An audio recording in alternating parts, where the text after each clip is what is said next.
مرتے دم تک توحید کی حفاظت کرو میرے پیارے ساتھی. کبھی اس غلط فہمی میں نہ رہنا ہم تو بغیا میں رہتے ہیں, ہم تو مٹرو میں رہتے ہیں, ہم تو انصاری سماج کے لوگ ہیں, ہمارے یہاں کوئی قبر پرستی نہیں ہے, ہمارے یہاں کوئی شرک نہیں ہو رہا ہے. کبھی اس غلط فہمی میں نہ رہنا. دنیا کے کسی بھی کونے میں چلے جانا, سب سے بڑا خطرناک گناہ شرک ہے, اور شرک سے ہمیشہ اپنے دامن کو بچا کر کے رکھنا. اللہ کے نبی فرماتے ہیں لا تشرک باللہ شیئا, اللہ کے ساتھ شرک نہ کرنا. وَإِن قُتِلْتَ وَحُرِّقْتَ, اگرچہ تجھے قتل کر دیا جائے, تجھے جلا دیا جائے. دوسری چیز وَلَا تَحُقَّنَّ وَالِدَيْكَ, اور اے معاذ بن جبل اپنے ماں باپ کو نہ ستانا, اپنے ماں باپ کو تکلیف نہ دینا, اپنے ماں باپ کی نافرمانی نہ کرنا. کبھی آپ نے غور کیا قرآن کریم میں اللہ تعالیٰ نے اپنے ذکر کے بعد, اپنی توحید کے بعد اکثر مقامات والدین کا ذکر ہے. قرآن کا 15واں پارہ اٹھائیے, وَقَضَى رَبُّكَ أَلَّا تَعْبُدُوا إِلَّا إِيَّاهُ وَبِالْوَالِدَيْنِ إِحْسَانًا. تیرے پروردگار کا حکم ہے عبادت کرو تو اللہ کی کرو, اور اپنے ماں باپ کے ساتھ اچھا سلوک کرو. إِمَّا يَبْلُغَنَّ عِندَكَ الْكِبَرَ أَحَدُهُمَا أَوْ كِلَاهُمَا فَلَا تَقُل لَّهُمَا أُفٍّ وَلَا لَهُمَا قَوْلًا كَرِيمًا. تمہارے ماں باپ میں سے کوئی ایک تم کو بڑھاپے میں مل جائے, ماں مر گئی باپ مل گیا, باپ مر گیا ماں مل گئی, کوئی ایک تم کو مل جائے تو زیادہ خیال رکھنا, دونوں مل جائیں تب بھی خیال رکھنا, ان کو اف بھی نہ کہنا, ان سے ڈانٹ کر کے بات نہ کرنا, ان سے ادب سے بات کرنا, تمیز سے بات کرنا. بہت بڑی ہستی ہوتی ہے ماں کی ہستی. اللہ نہ کرے کسی کی ماں کو یہ دن دیکھنا پڑے کہ ماں بستر پہ پاخانہ کرے اور بیٹے کو صاف کرے. اگر کبھی وہ دن آ بھی جائے اور بیٹا بہت فرما بردار ہے, بیٹا ماں سے بہت محبت کرتا ہے, بیٹا اپنی ماں کی گندگی صاف کر رہا ہے, دنیا کہتی ہے بڑا اچھا بیٹا ہے, بڑا نیک بیٹا ہے, ماں بستر پہ لیٹرین کر رہی ہے, بیٹا صاف کر رہا ہے, باپ بستر پہ لیٹرین کر رہا ہے, بیٹا صاف کر رہا ہے.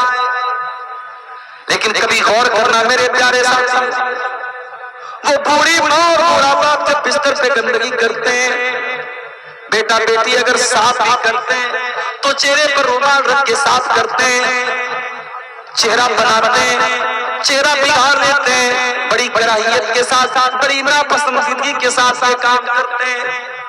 او لوگوں, تم اپنی ماں کے ساتھ یہ کام اگر کر بھی دو گے تو تم کو مسکراہٹ کہاں سے لاؤ گے جو تمہاری ماں کے لبوں کے اوپر تھی. جب تم چھوٹے تھے تم بار بار گندگی کر دیا کرتے تھے, تمہاری ماں ایک بار بھی تم پر غصہ نہیں کرتی تھی, تمہیں لاڈ کرتی تھی, تمہیں پیار کرتی تھی, مسکرایا کرتی تھی, تمہیں چمکار چمکار کے تمہاری گندگی کو صاف کیا کرتی تھی. او لوگوں, آج ماں بوڑھی ہو گئی, آج باپ بوڑھا ہو گیا, آج اگر ان کی گندگی تم صاف کر بھی دو گے وہ خوشی کہاں سے لاؤ گے, وہ مسکراہٹ کہاں سے لاؤ گے جو ماں کے لبوں کے اوپر تھی.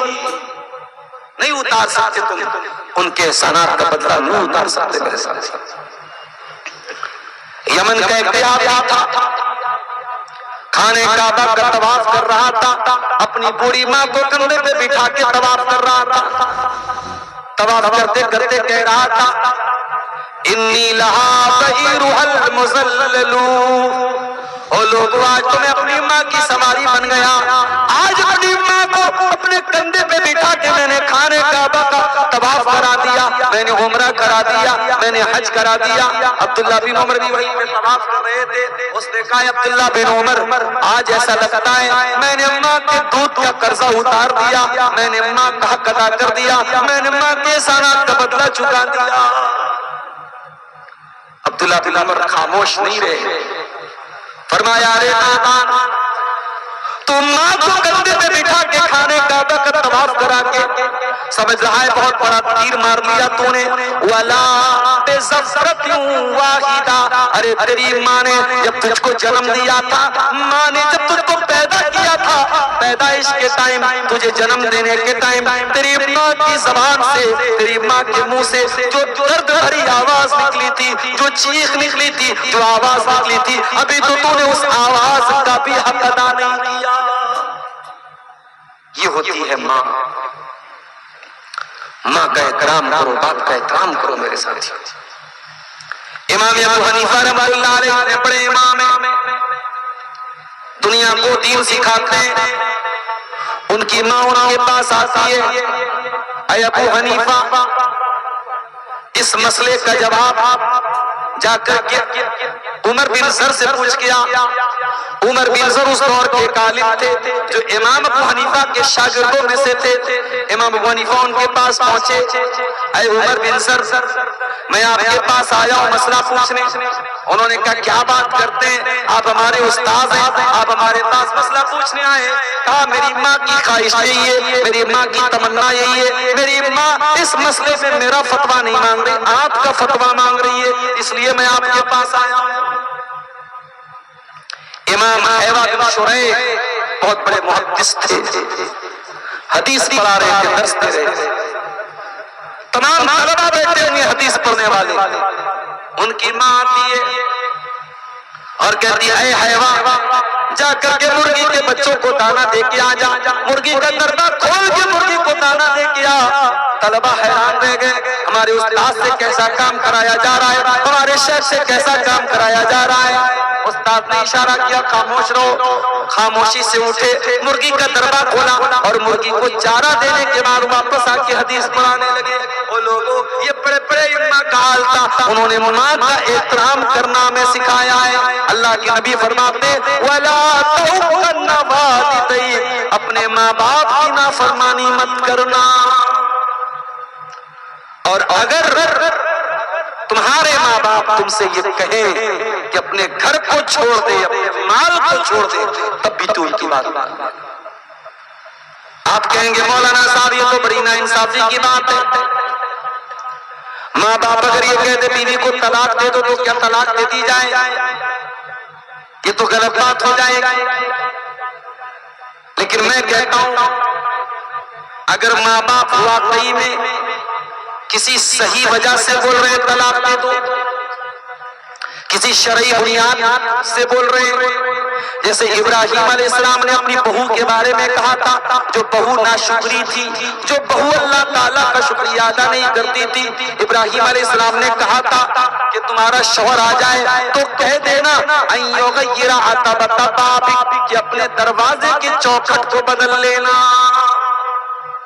حضرت اسماعیل نے اپنے باپ کی بات سمجھ گئے وہ کہ میرے باپ کا اشارہ یہ ہے. دروازے کی چوکھٹ جو ہوتی ہے وہ بیوی ہوتی ہے. دروازے کی سب سے اہم چیز دروازے کی چوکھٹ ہوتی ہے. اگر چوکھٹ ہی خراب ہو تو پورا گھر خراب ہو جاتا ہے.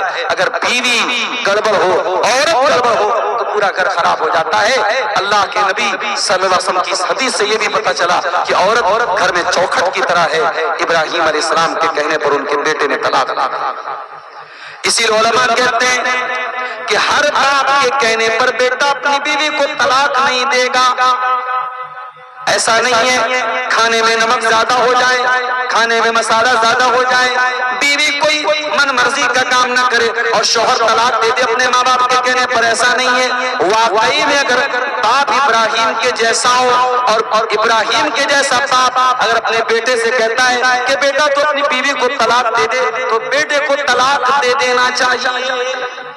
وَإِنَّ مَرَاكَ أَن تَخْرُجَ مِنْ أَهْلِكَ وَمَالِكَ، اللہ کے نبی فرماتے ہیں اگر تمہارے ماں باپ تم سے یہ کہیں اپنا مال چھوڑ دے تو مال کا موہ مت کرنا، مال کا لالچ مت کرنا، مال چھوڑ دینا، مال چھوڑ کر کے چلے جانا، ماں باپ کو ناراض مت کرنا. اتنی تاکید ہے ماں باپ کی فرما برداری کی، اتنی تاکید ہے ماں باپ کے ساتھ حسن سلوک کی. میرے پیارے ساتھیوں، آج ہمارے سماج میں کتنے لوگ ہیں جو ماں باپ کو رلاتے ہیں۔ ہاں میں یہ بھی کہوں گا سکے کے دونوں پہلوؤں پر ہماری نظر ہونی چاہیے۔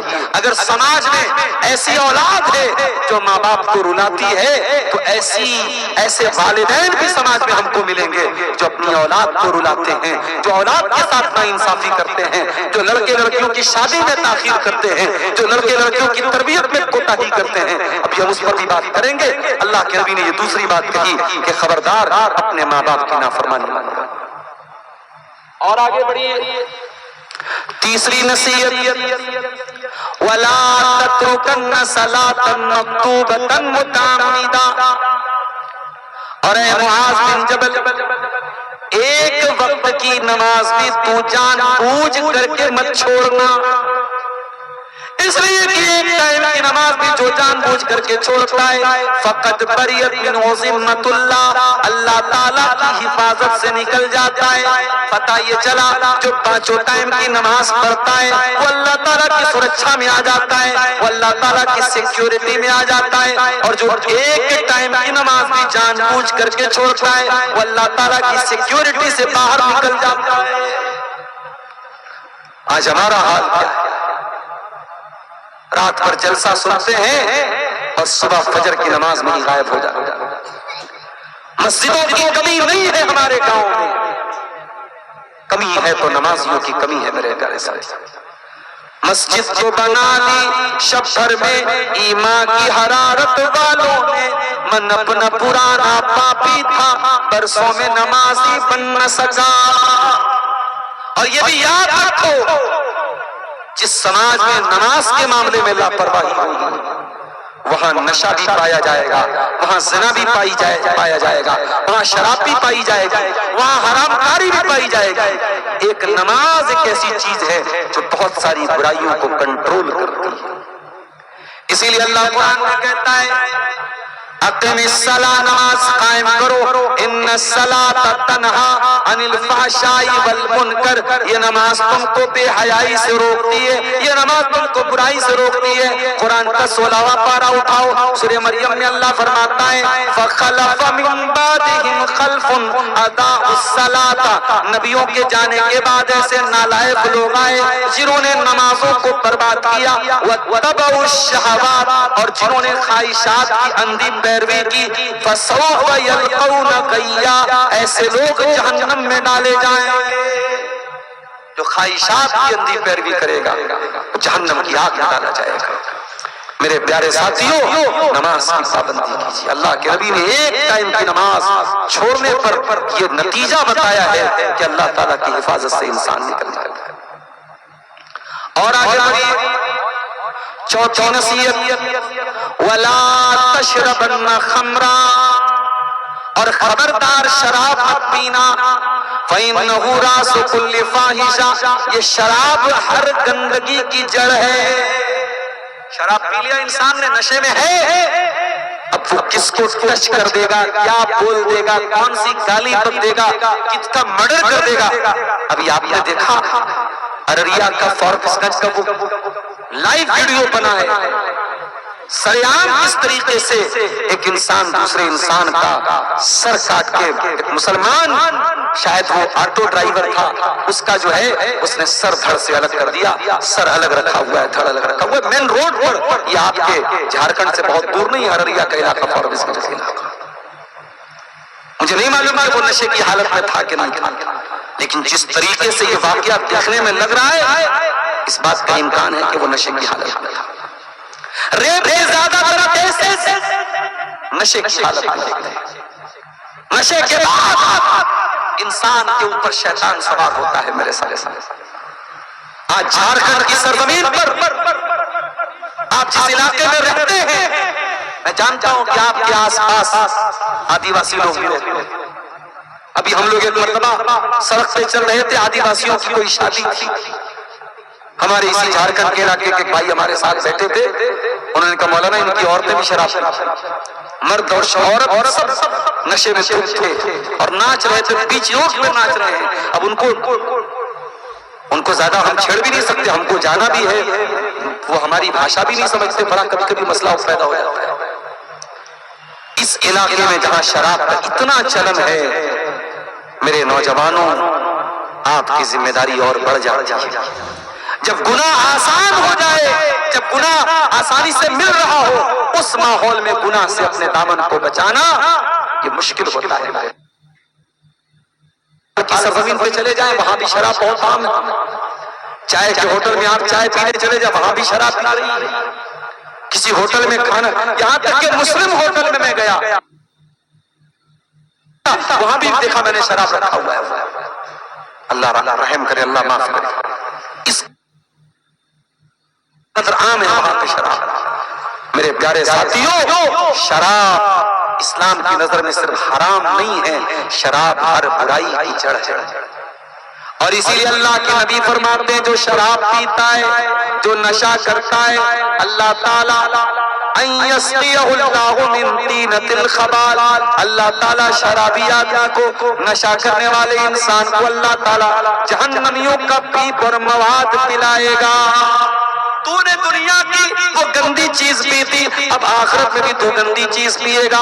ہاں دنیا میں اگر تو شراب سے بچتا، اس شراب سے دور رہتا، تو اللہ تعالیٰ تجھ کو جنت کی شراب پلاتا۔ جنت کی شراب میں نہ تو کوئی چکر آئے گا، نہ اس کو پینے کے بعد انسان بہکے گا، نہ اس کا دماغ خراب ہوگا۔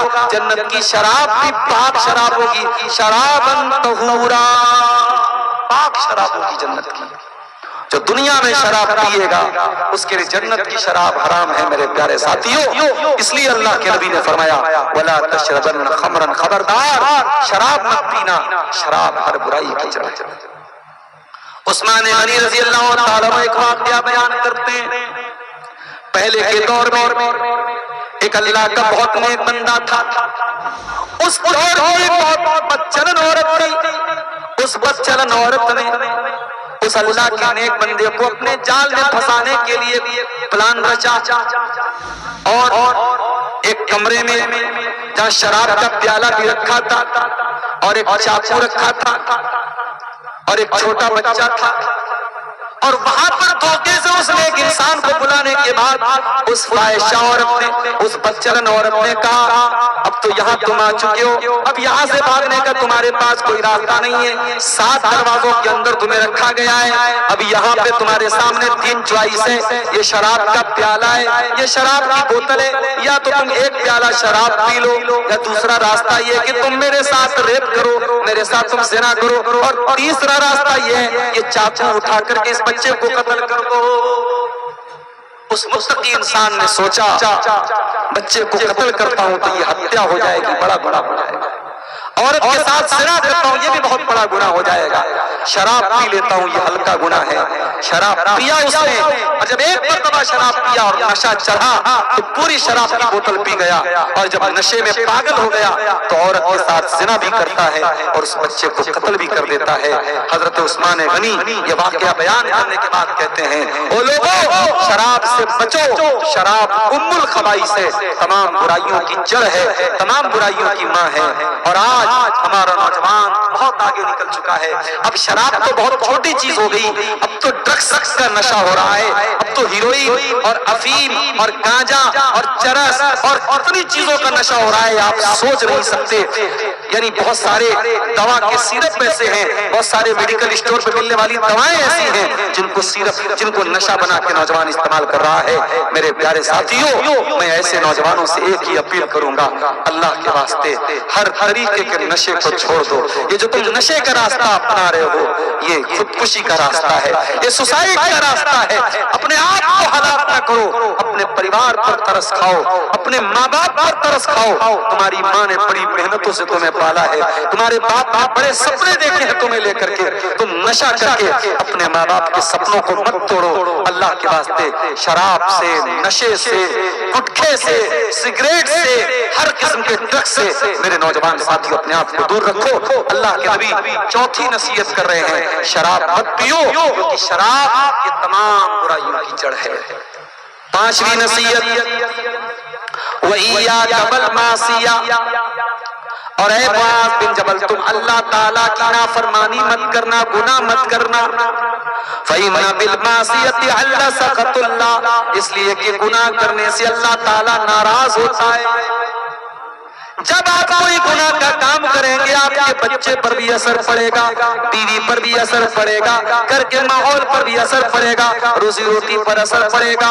او لوگوں، ہم نے بہت ساری مثالیں دیکھی ہیں سماج میں، شوہر شادی شدہ ہے، بیوی کو کہ رہتے ہوئے غیر عورتوں کے ساتھ اس کا ریلیشن ہے، اویدھ سمبند ہے، ناجائز تعلق ہے، اس کا نقصان یہ ہوتا ہے اس کا اچھا خاصا بڑا پورا پریوار برباد ہو جاتا ہے، اس کے گھر کی خوشی برباد ہو جاتی ہے، اس کی بیوی اس سے متنفر ہو جاتی ہے، اس کے بچے اس سے دور ہو جاتے ہیں، اور باپ کا گھڑا ایک دن ضرور ٹوٹ جاتا ہے۔ میرے پیارے ساتھیوں، یاد رکھو برائی کبھی چھپنے والی نہیں ہے، پاپ کبھی چھپنے والا نہیں ہے، ایک نہ ایک دن سامنے آ جائے گا۔ جب شیطان آپ کے دل میں کسی گناہ کا خیال ڈالے، کسی غلط کام کا خیال ڈالے، تو اللہ کے نبی کی یہ حدیث یاد کر لینا، وَإِيَّاكَ وَالْمَعْصِيَةَ، اے معاذ بن جبل تو گناہوں سے بچنا، اس لیے کہ گناہ کرنے سے اللہ تعالیٰ ناراض ہوتا ہے، اللہ کی ناراضگی اترتی ہے۔ بعض سلف کہتے ہیں کہ میں جب کوئی غلط کام کرتا ہوں، کوئی گناہ کا کام مجھ سے ہو جاتا ہے، تو میں اپنی بیوی کے اخلاق پر بھی اس کا اثر محسوس کرتا ہوں، اپنی سواری پر بھی اس کا اثر محسوس کرتا ہوں۔ میرے پیارے ساتھیوں، گناہ بڑی منحوس چیز ہے، اور گناہ آخرت میں جو سزا ہوگی، دنیا میں بھی گناہ کا کہیں نہ کہیں بیڈ ایفیکٹ اور برا اثر ہمارے اوپر پڑتا ہے۔ آپ یاد کیجئے، جب ہمارے باپ آدم سے اور ہماری ماں حوا سے جب خطا ہوئی تھی، جیسے ان سے خطا ہوئی تھی، سب سے پہلا ریاکشن کیا ہوا تھا؟ بدت لہما سوآتہما، دونوں کے بدن سے کپڑے اتر گئے اور دونوں ننگے ہو گئے۔ پتہ یہ چلا کہ گناہ انسان کو دنیا میں بھی نقصان پہنچاتا ہے۔ اللہ کے نبی فرماتے ہیں بندہ اپنی روزی روٹی سے محروم ہو جاتا ہے اپنے گناہ کی وجہ سے، اس لیے گناہوں سے اپنے دامن کو بچا کے چلیے میرے ساتھی۔